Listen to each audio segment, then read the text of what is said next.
Hello and welcome to a special Christmas Eve episode of the Reincarnated Radio Podcast. I'm your host, Dave Stishan, and once again, I'm bringing you another one of the scariest, creepiest, and most skin-crawling tales of terror that the golden age of radio had to offer. For this week's Christmas Eve episode, we turn to a series that drifted more towards the realm of mystery, but not without its fair share of hair-raising moments, The Whistler, which saw its very successful West Coast run go from May 16, 1942 until September 22, 1955. Today, the cast of Joey Moray, Liz Kinder, and myself reincarnate Letter from Cynthia, which originally aired on Christmas Day, 1949.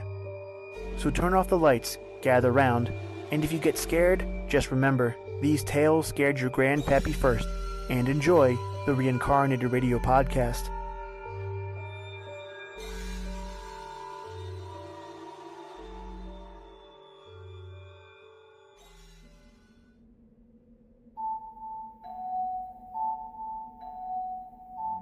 To the holiday staff on duty at the small hospital on the outskirts of a small town on the coast of Southern California, Christmas night was much like any other night. Not quite, of course, for the spirit of the season was in the air. A tree austerely, but beautifully decorated, in a motif of silver and white, stood majestically alone in the center of the reception lobby. The attractive receptionist at the desk, who doubled on the switchboard at night, glanced eagerly at a dozen festively wrapped packages left for her earlier in the day by various members of the staff.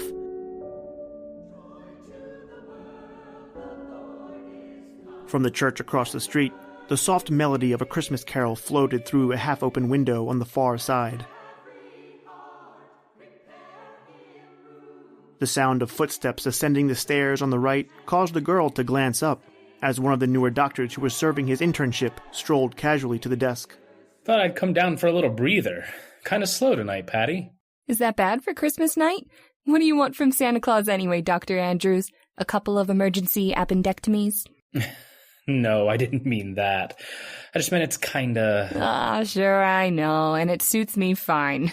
I got 2 hours sleep today, and 8 hours in front of me here at this desk. Oh, that's bad, Patty. You'll never see your grandchildren if you keep that up. Oh, people were dropping in all day long. You know how it is Christmas Day. Good night, Patty.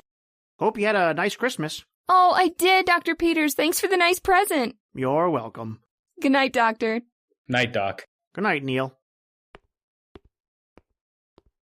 Yeah, Patty, it's like I said. A gal like you needs 8 hours of sleep a day. Did you get 8 hours sleep today, Doctor?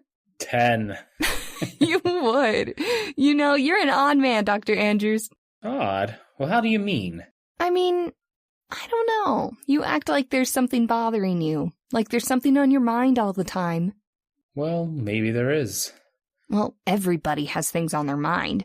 You could still go out and dance and have fun like the other doctors do.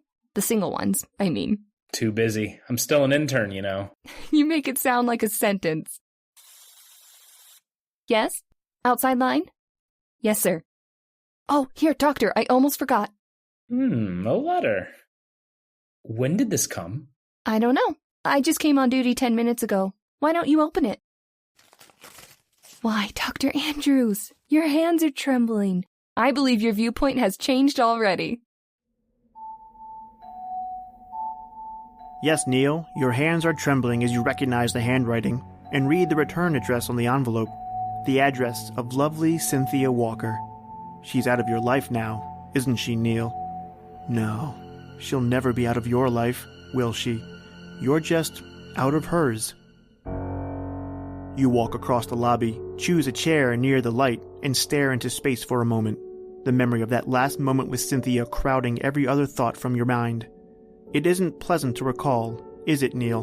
The unfortunate accident that cost you your reputation, your position, and the love of Cynthia Walker. At the very beginning of your career, as an intern in a very important hospital, you remember Cynthia's thoughtless, angry words that followed. Yes, looking back to that day more than a year ago, it's hard to believe now that a few hours could have made so much different in your future. But they did. And as you try to read the words on the scrap of paper, Cynthia's letter in your hand, you know that one man is responsible for it all, Charles Arthur Bennett. The man who lied, when the truth would have cleared you. Charles Arthur Bennett, the man who called himself your best friend. The sound of an ambulance wheeling into the receiving room below shatters your train of thought. Across the room, a yellow light flashes on the switchboard. You turn quickly back to the letter. Yes, he's here.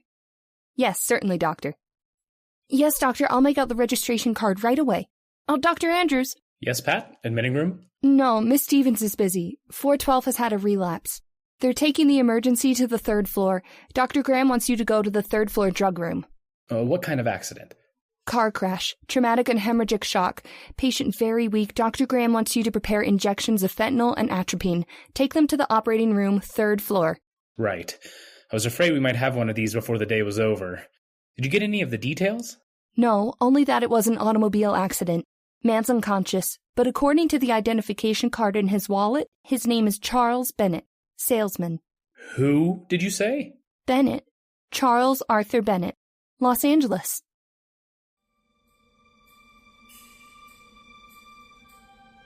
Yes, Neil, it's a shock to realize what's happened.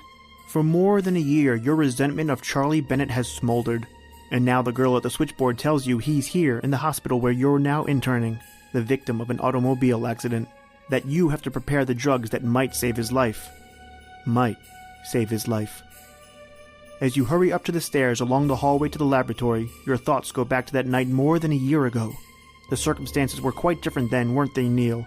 Because, although you didn't realize it, that night, you were at the mercy of Charlie Bennett. The night which began at a birthday party for Charlie Bennett more than a year ago at the home of a mutual friend. But as far as you were concerned, there were just the 3 of you. Cynthia, Charlie, your best friend, and you. Yes, Neil, things were much different then. It's a wonderful party. I wish I didn't have to leave right in the middle of it. Well, if you must, you must. I'll drive you home. No, darling. I've already phoned for a taxi.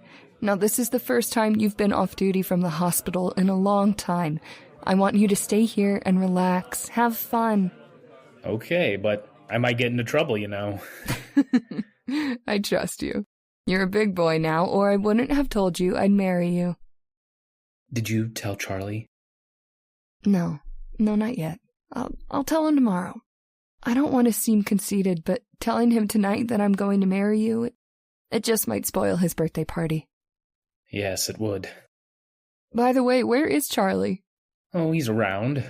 Over in the corner, I think. That island completely surrounded by an ocean of blondes. Well, I wouldn't think of invading that territory just to tell him goodnight. You tell him for me, will you, Neil? Sure. Do you really have to go? I'm afraid so. Jane's only in town for the night, and I don't get to see my sister very often. My taxi ought to be here by now. Now, it's your night off, dear. You have fun. You interns don't get out of that hospital often enough. And besides, the champagne's wonderful. Anything you say, darling. Reluctantly, you see Cynthia into a cab. You come back to the birthday party for Charlie, and you take Cynthia's advice. You enjoy a little champagne, make party talk with the other friends, and you do have a good time. You are relaxed for the first time in weeks. In another hour or two, most of the crowd is gone, and finally you even convince Charlie that it's time to go home. And in the lobby going out, Why don't you leave your car here, Charlie, and go home in style like I am? What do you mean in style? Leave your car here and get a taxi. Hey, well, what's the idea? I can drive. Oh, don't tell me the good doctor's feeling a little champagne. Oh, no, not really, but I just don't want to do any driving, that's all. Well, you don't have to do any. A little bit of champagne never bothered me. We live close to each other. We'll use your car, and I'll pick mine up in the morning. I'd sure rather take a taxi. Aw, there aren't any taxis around. There's a stand about 3 blocks away. Not at night, Neil. Besides, you'll need your car to get to the hospital in the morning. Come on, Neil boy, I'm okay. All right, if you're sure, let's go. But take it easy now.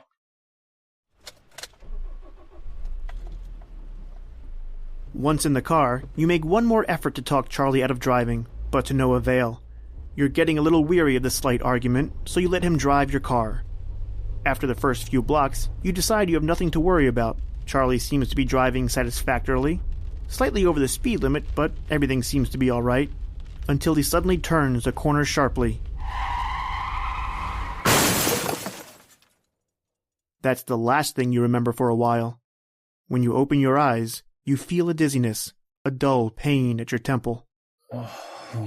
And someone's talking somewhere. Hey, come on now, fella, come on. That's it, come on, boy, come on. Where are you hurt? Hurt? No, officer. Not much, I guess, huh? Just a bump on the head? That lamppost made quite an impression on your car, though. What's the idea of driving like that? Me driving? Charlie was driving. Oh, right. Charlie was driving. Yeah, he's gone. He sure is. You're a little on the woozy side there, friend. But Charlie, where's Charlie? Come on, chum, come on. That's enough about Charlie. Now, how much have you had to drink, anyway? I haven't had much to drink. Now look here, officer. Charlie was here. I know he was here. No one was here, chum. I heard the crash around the corner and came straight here. No Charlie, no nobody. But he couldn't have gone... That's all, chum. We got a swell place downtown here where you can sleep it off. It's like a nightmare, isn't it, Neil? You're bewildered and confused by what's happened. It's all a mistake, isn't it? A horrible mistake. And Charlie will show up soon and explain everything. Then you're booked at police headquarters and spend the rest of the night pacing back and forth in jail. Finally, in the early morning, someone is there to put up your bail. Hello, Cynthia. Hello, Neil. I came as quickly as I could. Thanks. Thanks for springing me. Come along, Neil. I'll drive you home. How did you find out I was here? The whole story is in the morning paper, and it mentions your connection with the hospital, too. Yeah, I suppose so. Dr. Rogers called me about it. He was quite concerned. Well, he needn't have been. We'll get this whole thing cleared up in no time. No time at all. I hope so, Neil. Sure, just as soon as I see Charlie Bennett. Charlie? Yeah, he'll tell them what really happened. He was driving the car. It was all his fault. I was just... What's the matter, Cynthia? Why are you looking at me like that? Why, I've already talked with Charlie. Then he told you how it really happened. Charlie said he wasn't with you last night when it happened. He took a cab. He went home alone. It leaves you stunned, doesn't it, Neil? You're certain there must be some mistake, but once Charlie understands how much it means to you, he'll realize what happened and tell the truth. It's too late to prevent the unfavorable publicity for the hospital, but at least you can be cleared in Dr. Rogers' eyes, and in Cynthia's. You see Cynthia home, then take a taxi directly to Charlie's apartment. He isn't there, but the desk clerk lets you in, and you settle down to wait, and to think. Nearly 2 hours later, a key sounds in the door.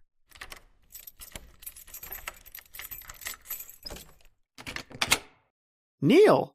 Oh, hiya, pal. Why didn't you, tell me you were coming? I would have waited. I didn't plan on it. The desk clerk let me in. You talked to Cynthia on the phone this morning, didn't you, Charlie? Cynthia? Yeah. Crack of dawn. Naturally, she was worried about you. Naturally. And what did you tell her? Oh, so that's what's worrying you, huh? Well, I didn't really mean to do it, Neil, but I had to. Look, Charlie, I'm trying to give you a chance to explain. Okay. No reason to get sore. You lied to Cynthia. Why? Well, I told you I had to. You know, as a salesman, I have to drive a car to make a living. What does that got to do with it? Only everything, that's all. Look, Neil, I didn't bother to mention it to anyone, but I was in a scrape 3 weeks ago. I got hauled up for driving under the weather, and I got off with a fine and a warning that time. Wait a minute. You mean you deliberately let me take the rap for your accident last night? Well, I tell you, I couldn't help it. Do you know what a spot this has put me in? The hospital has a reputation they're pretty jealous of, you know. Sure, and I've got a job. I think you'd better put down that drink and put your coat back on, Charlie. Why? Because you're coming with me to explain to Dr. Rogers, then we're going together to see Cynthia. Oh, what good would that do? It's all over now, Neil. You mean you're refusing? I mean, I went home in a taxi last night. Alone. told my story once, and I don't see anything to gain by changing it now. Suddenly it occurs to you that Charlie has a more important reason for lying. His job is only part of it. He's always wanted to marry Cynthia, despite your long friendship. He believes anything's fair in love and war. It's as simple as that. And with you out of the way, he's sure he'll have a clear field. And Cynthia, after all of this, what about Cynthia, Neil? You have to be sure. Can you be sure of Cynthia now? Neil, I just can't understand it. You don't believe me, do you? But you do believe Charlie. Why would he lie about a thing like this? Because with me out of the way, he thinks he could marry you. Neil, I've known Charlie for years. He wouldn't do a thing like that. Besides, he's your best friend. Oh, yeah. Yeah, he's proved that, hasn't he? Are you forgetting that Charlie wasn't found in the wreck? That you were? You, all alone. Your story is, well, too fantastic. The police don't believe it, and Charlie says it couldn't have been that way. And you, Cynthia? What do you say? What can I say? Do you think I want to believe this? And Dr. Rogers and the hospital, what do they say? Naturally, I resigned. Couldn't do anything else. I don't blame them for what they think, any of them. But I know I'm right. And I guess there's no use in going over all that again. Neil, you're not going, are you? Well, why not? I don't seem to be getting anywhere. What's going to happen, Neil? Do you think you'll be able to get an internship somewhere else? Yes, I think so. I'm just as qualified as I ever was. My previous record was good, and I've learned a lot. Sorry, this has been too much for you, Cynthia. I haven't said it has been too much for me at all. You wouldn't consider marrying a man you didn't believe, would you? I want to believe you, Neil, more than I ever wanted to believe anything. Well, maybe you will someday. But you'll learn the truth, and when you do, let me know. Yes, it all happened more than a year ago, didn't it, Neil? You cut off all contact with your friends in Los Angeles. You've often wondered if Cynthia ever married Charlie. And every time you've wondered, your hatred toward him grew deeper. You've often thought of killing him, haven't you? Often. And now, on Christmas night, more than a year later, in a small, out-of-the-way hospital, fate places the life of Charlie Bennett squarely in your hands. The switchboard operator has told you that he's in the operating room, unconscious, seriously injured in an auto accident, and you've been assigned to prepare the medication which will spell life or death for him. Just a little too much, or not quite enough. It's almost too easy, isn't it? Not the slightest suspicion will be attached to you. You smile as you enter the drug room, and find another intern there. What's the emergency, Neil? Car wreck. You assisting? No, just preparing the fentanyl and atropine shots. Well, it must have been a pretty bad accident. Yeah, I've heard so. Did you ever stop to think about the power of these drugs? Just the right amount means almost certain recovery. And too much, or too little, oblivion. Do you always get this philosophical at Christmas? No, but I guess this case made me think about it more than usual. You see, I know the guy. Oh, a friend? You said it. What a friend. Kind of an unusual situation, isn't it? A very unusual situation. Well, Neil, the die is cast, isn't it? You've donned your sterile mask and gown and prepared the injections, carried them to the operating room, where you placed them on the instrument tray without even a glance at the masked, sheet-covered patient. You note Dr. Graham's nod of dismissal and quietly leave the operating room where Charlie Bennett's chance for life or death lies squarely in your hands. You never dreamed you'd have such an opportunity, did you, Neil? After removing your mask and gown, you return to the hallway and wait by a window near the operating room.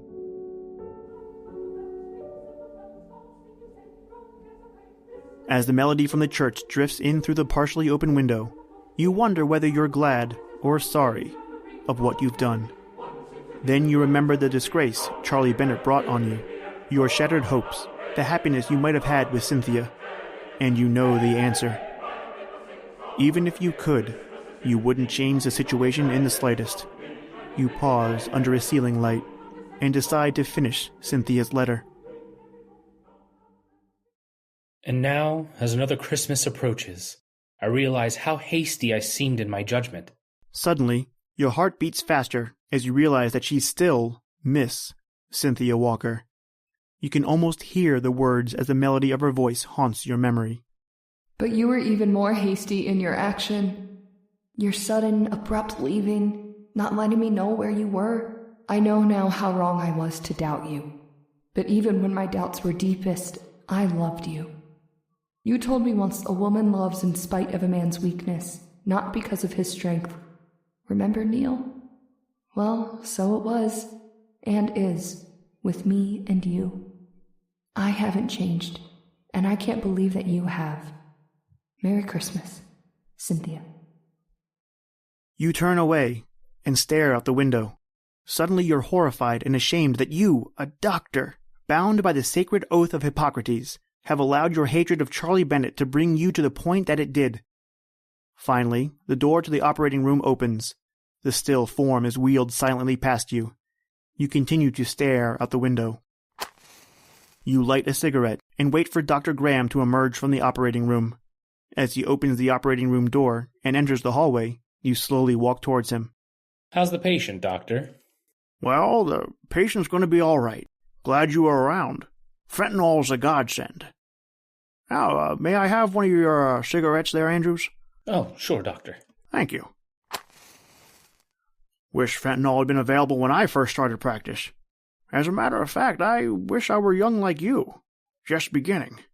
You're going to be a great doctor one day, Andrews. Will I? Mm-hmm. Sure of it. You're honest. Duty comes first with you. Why, you could no more abate it than commit murder. No, I guess I couldn't. But I almost made a terrible mistake a little while ago. A mistake that could have been fatal to your patient. But you didn't. No, and I don't think I'll ever be tempted to make a simple little mistake again. I'm sure you won't. Whatever it was. The practice of medicine is in your heart. Above everything. Yes, I guess it is. Oh, it is. I've always known that. That's why I appointed you. Thank you, Doctor. When can I speak with Mr. Bennett? Oh, any time you wish. He's lying down in my office. Bennett wasn't the one seriously injured, just knocked out temporarily. He was driving the car. You mean someone else? Oh, our patient? Our patient was a young lady with him. It seems they were on their way out here to the hospital to see one of our interns. She'll be okay.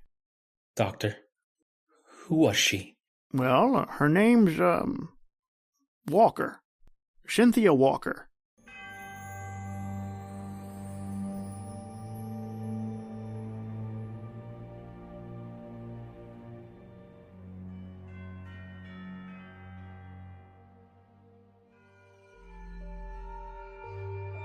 And that concludes our reincarnation of Letter from Cynthia and another episode of the Reincarnated Radio Podcast. I'd like to thank my cast for helping me bring the script back to life, especially this special Christmas Eve episode. New episodes of the Reincarnated Radio Podcast are released every Thursday and can be found on PodBean, Apple Podcasts, Google Podcasts, and YouTube. Be sure to follow us on Instagram and Facebook and leave us a review. Tell us what you think. Hopefully today we raised a hair or two. But for now, that's it for me, Dave Stishan, and the rest of us at the Reincarnated Radio Podcast, where we scared your grandpappy first. And have a safe holiday and a happy new year.